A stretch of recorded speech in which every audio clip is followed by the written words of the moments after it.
Welcome back, my duelist friends. Casual Duelist here, and today's going to be kind of fun. This is another viewer submission deck, and again, I gotta thank you, Arbogast.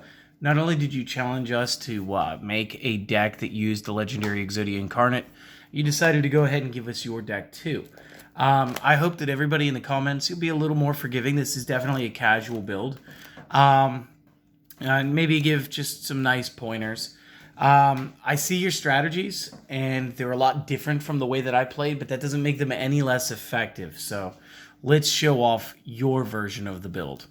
So real quick, instead of a 40-card main deck, we're going to be rocking a 42-card main deck. We are still going to have 3 copies, the legendary Exodia Incarnate, because again, you're going to need to maximize this because you want to see this as often as possible. And of course, you can't summon that without having pieces of Exodia. And again, this is going to be a secondary win condition for this deck. There's always the chance that you're just going to rip into the Exodia God and just go ahead and obliterate. Haha. See, it's funny because there's a trap card named that. And sorry, that was awful. You also chose to run a small Fortune Fairy. What do you guys call those? You guys call them packages these days? I still call them engines. So let's talk about that. There's 2 copies of N, 3 copies of Hikari, and 2 copies of Sui. And again, if you guys are wondering what these will do, after we give everybody the deck list, we'll go ahead and talk about them. So that's fine. Your build required 2 copies of Magician's Souls, and if we're being 100% honest, I just don't own that card. So instead, we're going to substitute 2 cards today. One of them is going to be an extra copy of Jester Confit. So for his original build, it's a single Confit. For today's build, it's going to be double. And I'll tell you what the other card is in a minute. We got 2 Spellbook Magician of Prophecy, because again, we got a small Prophecy engine going, a little Spellbook thing. And a single copy of Ash Blossom. And again, guys, you could tack in anything here that you want. Effect Veiler could work here just as easily. It is just a choice. And again, if you do go with Effect Veiler, you do keep some of the Spellcaster theming in this deck. So that's kind of cool too. As far as your spells, I want to say there was 16 of these. We're going to have the card advance, single copy. We're going to run the single card destruction, single copy hand destruction, single copy magic planter, 2 copies magical mallet for reasons, 3 copies magicalized fusion because we got a whole different boss monster in this build. We're going to run a single copy of 1-for-1, 3 copies Spellbook of Knowledge, and a single copy of Spellbook of Secrets. Different twist on that engine. Single copy of Upstart Goblin. And again, if this was the original build as it was presented through the emails, it would be a single Wonder Wand, but today it'll be 2 Wonder Wands, as the Wonder Wand and the Jester Confit give you a little more flexibility with your plays, and of course allows for extra draw power, so we're going to keep that. And then it's 5 trap cards, 3 copies of Obliterate, because it's just really great, and 2 copies Solemn Strike, because again, you're going to need to stop things, and what's better at stopping things than Strike? So that is cool. Let's move on to the extra deck, which is down 1 card, which is ran at 3. I just couldn't find it tonight. We're still going to go with his original listing there. First up is going to be our boss-ish monster, which is going to be the Quintet Magician. And again, since you're able to do so much with spellcasters and cycling them to the discard very rapidly, Quintet Magician's an excellent pick here. So this is going to be really cool. Plus, it's 4,500 beat stick. That's pretty hard to get over. There is a single copy of Starving Venom Fusion Dragon. I'm not so sure why. I'm sure it'll make sense later. Single copy of Apollosa. 2 copies Daybreaker the Shining Magical Warrior. Single copy IP Masquerena. Phoenix and Unicorn. Single Link Karibo. Single Predaplanet Verde Anaconda. What's supposed to be 3 relinquished animals. Again, I can only find 2 of mine tonight. I apologize, but there should be a 3rd one. So again, this is going to be 14 cards visually tonight, but 15 cards in spirit. And then 1 copy Selene, Queen of the Master Magicians. Again, it's just good spellcaster tech. And he went 1 more step further than what I usually do, and that is to create you guys a side deck. Now, he did not submit a full 15-card side deck, and I felt that it might be overstepping my boundaries if I picked some cards to add to this. But again, just follow your heart. All these decks on this channel should always be considered guidelines. And this one's just, I think it's 11 cards. So it's a good, decent guideline. And additionally, it'll give you an idea. So the first thing is he's got his Dragoon. Again, I would probably swap this with the Starving Venom Fusion Dragon if I was honest. And then put Super Polys into the side deck. Just for Super Poly trapping. And I think Dragoon would make an easier thing to play. And you could even up the deck count. Again, the 2 cards I was missing could be 2 of the cards. And then you could just drop the 43rd card and make that the fusion spell. It would be totally fine. Again, Red Eyes Fusion because you're going to need it. And again, it's a single because we do have the Predator Plant Verde Anaconda. We're just keeping our numbers lower. Dark Magician and Red Eyes because you're going to need the materials to make it. We do have Morphing Jar, which is a cool blast from the past. And again, this is all about trying to get cards into the discard pile. So if you find yourself in a slower grind game, something like Morphing Jar can actually take the opponent by surprise, throw out what might have been one of the best hands ever, and again, get you more Exodia pieces in the discard pile, making your Incarnate even stronger. We do have Exodius, the Ultimate Forbidden Lord. He's just kind of cool too. And I thought this was relatively unique. And again, he's going to do like a big Pot of Avarice move too. He's kind of amazing. Supply Squad, just generic good tech.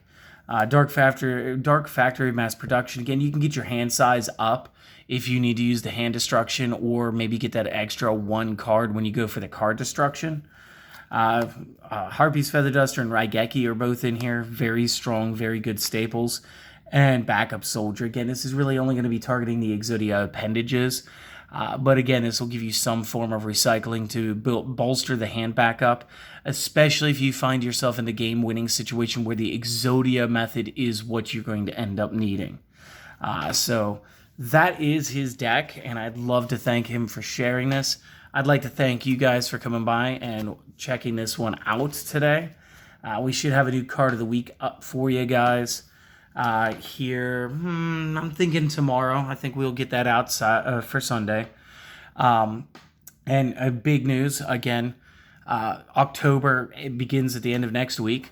So we'll be moving into Spooktober where all of the decks are going to be Halloween themes. That should be relatively fun. We're going to pick our cards of the week based on the spooky season.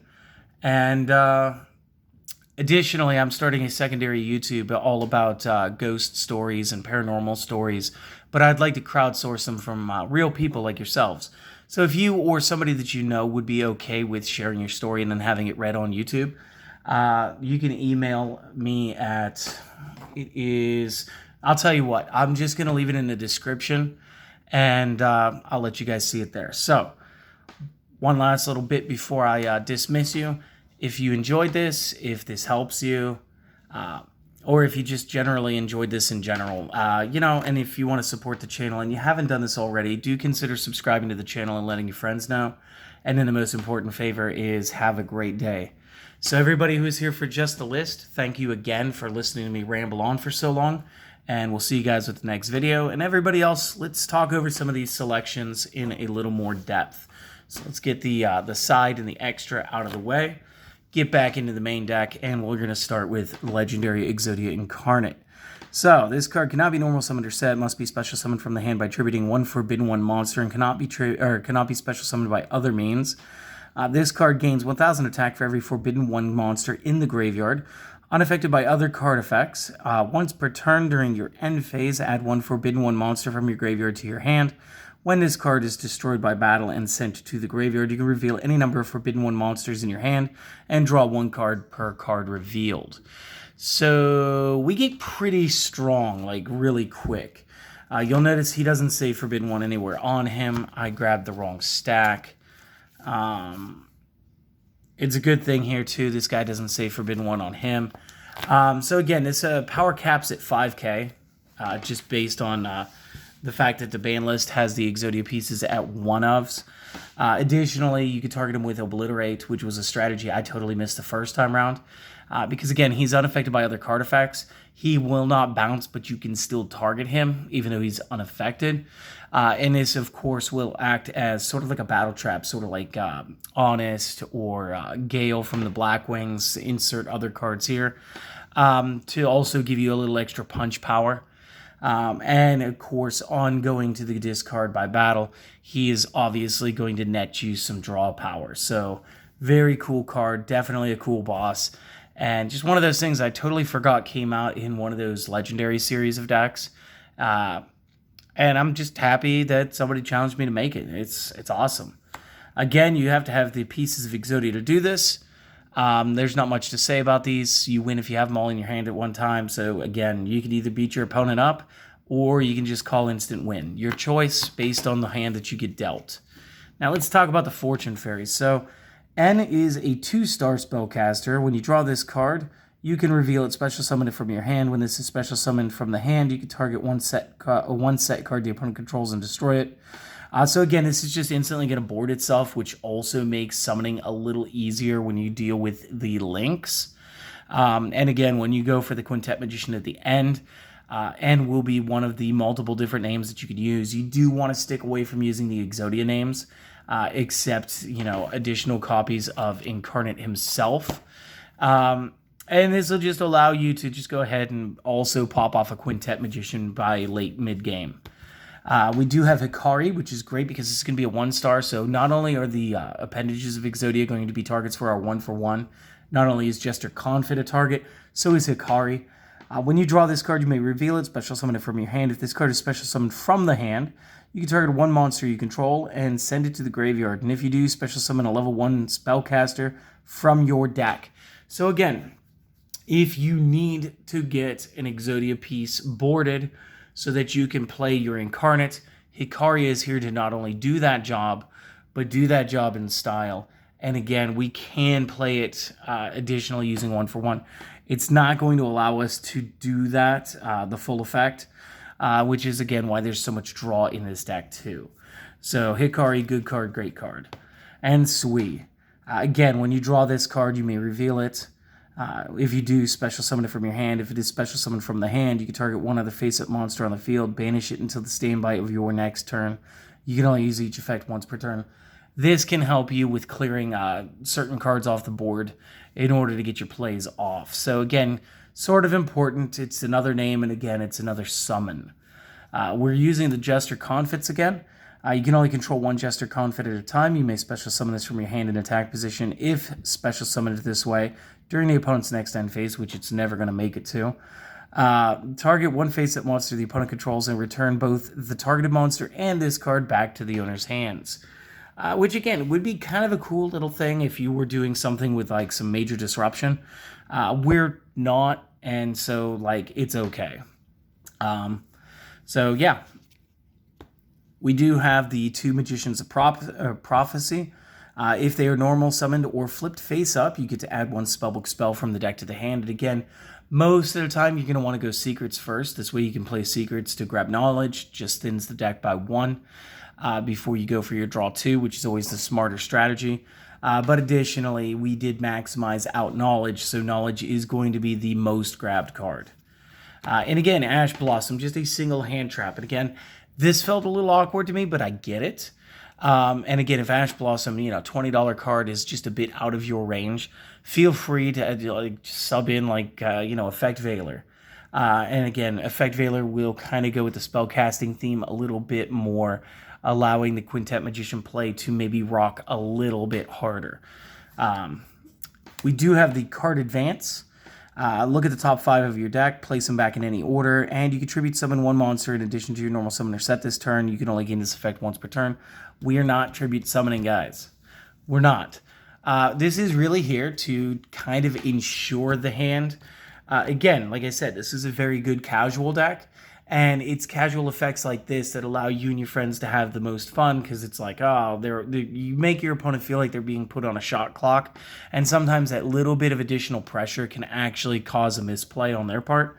So very cool. Card Destruction, both players discard their hands and draw that many same cards. Very good. Hand destruction. Each player sends 2 from the hand and then draws 2. Again, both players have to have at least 2 cards in the hand for this card to even activate. Just keep that in mind, and that's probably one of the reasons it's at a single copy for this build. We do have the Magic Planter, and this comes up with the Obliterate trap. Send 1 face-up continuous trap you control to the graveyard to draw 2 cards. Again, very hard about drawing the cards. It's a good tactic, especially once you draw into multiple copies of Obliterate. So you're not always just going to off them, but if you do, this is an easy card to just toss with the Mallet, throw it back into your deck, or you want to use the Hand Destruction or the Card Destruction. It's very easy to just go ahead and off the spell at that point. Magical Mallets. Add any number of cards from your hand back to your deck, shuffle them, and then draw the same number back. It's not terrible. It's actually very good, and it allows you to keep the one thing that you want to keep. Pardon me. Throat's drying out a little bit. Three copies of the Magicalized Fusion. This one was a little off to me at first, and then the more I read it and thought about why you're using it, the more this made sense. This is literally here for Quintet Magician. It's at 3, so it's more consistent. You really only want to play it once. You generally toss the other copies away when you can. Fusion summon a Spellcaster Fusion monster from the extra deck by banishing fusion materials listed on it from the field or graveyard. You may only activate 1 of these per turn. And one of the things that's crazy about this is when you go into your side deck, Dragoon is also a spellcaster, so we can do this for Dragoon as well. If we've already tossed our D-Mage and our Red Eyes to discard pile. So very cool. The only drawback is it does banish them. So again, if you're going for the Quintet Magician, you don't want to use any of your Exodia pieces because you'll actually hurt yourself. Unless you have to, if that's the only way for you to go for game. 1 for 1, send a monster from your hand to the discard to special summon a level 1 from your hand or deck. Spellbook of Knowledge, send it to the graveyard either 1 spellcaster monster you control or another spellbook card from the hand or face up on the field except same name. If you do draw 2 cards, you can only activate 1 of these per turn, that's fine. Spellbook of Secrets, add 1 spellbook card from deck to hand except same name, that's fine, only activate 1 of those per turn. Upstart Goblin, draw a card, the opponent gains 1,000 life points, that's fine. Wonder Wand equipped to a spellcaster monster, and again, I love this with Jester Confit. It gains 500 attack, totally negligible. And then the effect of the Wonder Wand, if you control this, if you control the equipped monster and this card, meaning your opponent didn't take control of it through something like, let's say, Creature Swap, you can send both cards to the graveyard to draw 2 cards. It's very good. Obliterate, continuous. First effect, target a monster on the field, send a Forbidden One or Exodia from hand or deck to graveyard, and if you do, return the target to the hand. So again, pitch 1 to bounce 1. And if this is sent from the spell trap to the graveyard, you can target 1 Forbidden One monster or Exodia in your graveyard, add that back to your hand. Again, Magic Planner is going to do that for you. So very good strategy. Don't forget, you can throw extra copies of Exodia Incarnate off this effect too. It doesn't have to just be the Exodia pieces. So there's that as well. Strikes, you guys know strikes, 1,500 life points, counter out either monsters being special summoned or a monster effect occurring. Going into the extra deck one more time, and again, we'll try to keep this one short for you guys. You got the crazy huge start, I think that's 12 stars, Quintet Magician. It just requires any 5 spellcasters, must be fusion summoned. If it is fusion summoned using 5 spellcasters with different names, you can destroy all cards your opponent controls. This face-up card on the field cannot be tributed nor used as fusion material, and it cannot be destroyed by card effects. So let's talk about that real quick. Dark Hole, Raigeki, and Lightning Storm are ineffective. It cannot be fusion trapped using Super Poly. Because for any reason, even a Predaplant using it as a monster effect, it still counts it as being the effect of creating a fusion, so that's going to not be happening. And it cannot be tributed, which means Kaiju are at a loss for words when it comes to Quintet Magician. So enjoy this. I know this guy's a little harder to pull, but there is a reason that we use 2 of this and 5 of the fusion, or sorry, 3 copies of Magicalized Fusion, and it is to run this. Again, I feel like the Starving Venom, there was no real way to make this in the deck. I'm not sure what happened here. I would personally swap the Dragoon and make a slight change to the build to make that part of the main deck as well. And maybe even take out some of the magicalized fusions to make that happen. Apollosa, great for the effect chain blocks. Daybreaker, the Shining Magical Warrior, just any two spellcasters. If this is Link summoned, place a spell counter on it, gains 300 attack for every spell counter that it does have. You can only activate each of the following effects once per turn. First effect, if a spellcaster monster or monsters is special summoned to his own zones this card points to, give it a spell counter, and you can remove 2 spell counters from this targeted card on the field and destroy it. So very cool art, very cool looking character, very good effect. We do have IP Masquerade, which is going to allow us to link during our opponent's main phase, and whatever we do link into cannot be destroyed by opponent card effects, so very important. Between Phoenix and Unicorn, we're going to be able to destroy a spell trap or seal one card from their field back to their deck, which is, either way you look at it, perfect effects. Plus, they both activate on discarding a card when Link summoned, so as long as we get that effect off, we will be able to also try to feed the discard pile for our Incarnate. Link Kuriboh, a lot of opportunity to play this, a lot of level 1s, good pick, great pick. Verde Anaconda, again, this allows us to use our fusion spells more rapidly. And again, I feel like there should have been a super poly in here somewhere to just go ahead and be able to bank off of Verde Anaconda's first effect, target a monster on the field. It becomes dark until the end of this turn, which would be your 2 darks for going into the Starving Venom fusion. Triple Relinquished Anima, again, just missing one, couldn't find it today. No worries. You target one face-up monster this card points to, equip that monster to this. It can only hold 1. You can only use this effect once per turn, and this card gains attack equal to that equipped monster's attack. So again, you want to absorb Dark Magician, it goes up to 2,500. You absorb Blue Eyes, it's 3,000. You absorb Thousand Eyes Restrict, it's 0. So it is fine. The only thing I dislike about this is you can only really play this effectively to a link zone, and your opponent has to be across from it. It's still good, solid pick. And then the last one rounding this extra deck out is Selene, Queen of the Master Magicians. This is going to be a link 3. 2+, 1 has to be Spellcaster. If Link summoned, place spell counters on this equal to the number of spells on the field and in the graveyard. While Edmund cards is on the field, your opponent monster cannot attack this once per turn during the main phase. Quick effect, remove 2 counters, special summon a spellcaster from your hand in defense to a zone this card points to. That last effect is why she's here. So kind of a cool utility card. And again, that's awesome. And one more time to the partial side deck.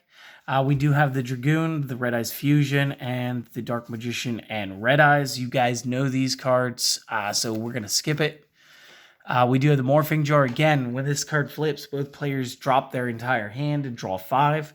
And once you get into a more power position, Game 2, Game 3, this makes a great thing, especially when you're playing up against something that's very grindy and slow, like maybe Subterror, Guru Control type decks. This will allow you to reset the hand, essentially. You do have Exodius, the ultimate Forbidden Lord. You'll notice that they made sure he didn't contain Forbidden One or Exodia in his name. So what does this guy do? Well, he does some stuff. Cannot be normal summon, must first be special summoned from the hand by shuffling all monsters in the graveyard back to the deck. Cannot be special summoned by any other means. When this card declares an attack, send 1 monster from your hand or deck to the graveyard. This gains 1,000 attack power for every normal in the graveyard. If this card would leave the field, banish it instead. If there are 5 different Forbidden One cards in the graveyard that were sent there by this card's effect, you win the duel. Now, that is probably the trickiest win con, but it adds a third one, which is kind of unique, and it allows us to maybe not abuse Obliterate, because again, the cards have to be sent by Exodius. You have to have Exodius survive at least 5 attacking rounds. It's crazy, but it's cool. You do have Supply Squad. Once per turn, if a monsters you control will be destroyed by battle or card effect, draw one card. And again, it does not state if it is your opponent's card effect. So if you do something that's silly, like Dragoon, you could do that too. Dark Factory Mass Production. Target 2 normal monsters in the graveyard, add them back to your hand. Again, if you need to go for the Exodia win con, or again, you're trying to bolster the hand for the either the hand destruction or the card destruction, perfect. Harpy's Feather Duster and Raigeki need no introduction. We know why they're good. And Backup Soldier. While there are 5 or more monsters in the graveyard, target up to 3 non-effect monsters with 1,500 or less attack in the graveyard and add those back to the hand. Pretty much the same thing. We're basically trying to go for an Exodia win when we're playing this type of card. And that's it. You could make the other 4 choices yourself. You could just maximize some of the copies. Again, there's 4 card choices missing. You could just max out the backup soldiers and the dark factories. You guys could add more Exodius, the Ultimate Forbidden Lord. You guys could do a whole lot of stuff that could be fun. So I do hope everybody enjoyed this. And again, Arbogast, thank you so much for sharing your list with us. I hope I did it some justice for you. And I hope that you guys all have a great day. I'll see you guys in the next video. Later.